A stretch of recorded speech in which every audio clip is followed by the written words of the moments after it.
সারা দেশে ইরি ধানের যে বাম্পার ফলন ফুরিয়েছে বিভিন্ন জাতের, আমি সে বিষয় নিয়ে আপনাদের সাথে দেখাতে পারছি। যে দেখতে থাকুন, আমার সাথে থাকুন। আপনারা দেখছেন যে আমাদের বাংলাদেশে বিভিন্ন অঞ্চলে ইরি ধানের ব্লক রয়েছে। সেই ব্লকে কিন্তু আমাদের বাংলাদেশে বিভিন্ন অঞ্চলে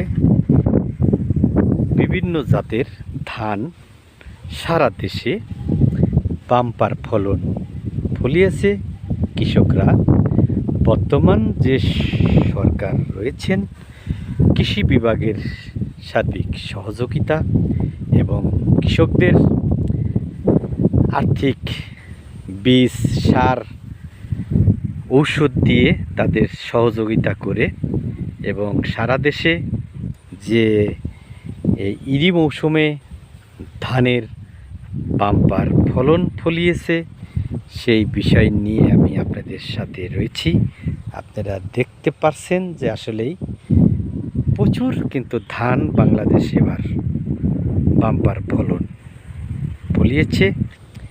বাংলাদেশ কৃষি অধিদপ্তর থেকে জানানো হয়েছে যে এই 25 সালে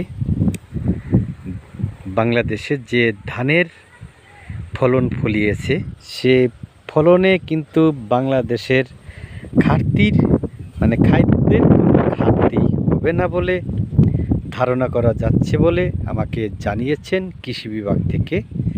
তা আমি আপনাদেরকে বলবো যে আমি সরজমিনে আপনাদের সাথে রয়েছি, আমি আপনাদেরকে দেখাতে পারছি যে আসলেই বাস্তবতা রয়েছে যে দেশে যে ধানের বাম্পার ফলন ফলিয়েছে, সেই বিষয় নিয়ে আমি আপনাদেরকে দেখাচ্ছি যে সারা দেশে যে ধানের বাম্পার ফলন, দেখুন যে প্রচুর ধান রয়েছে আমাদের বাংলাদেশে।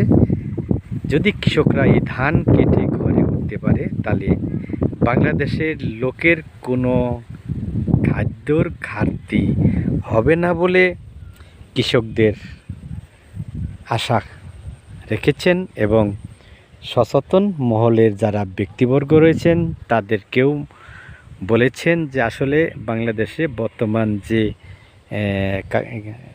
কৃষকরা যে ধানের যে বাম্পার ফলন ফলিয়েছে, যদি ভালো মতন কেটে তারা ঘরে উঠতে পারে, বাংলাদেশের কোনো প্রকার কোনো খাদ্যর ঘাটতি হবে না বলে আমি সে বিষয় নিয়ে আপনাদের সাথে রয়েছি। আমি শেখ মোহাম্মদ বিল্লাল হোসেন, অনলাইন নিউজ বাংলা।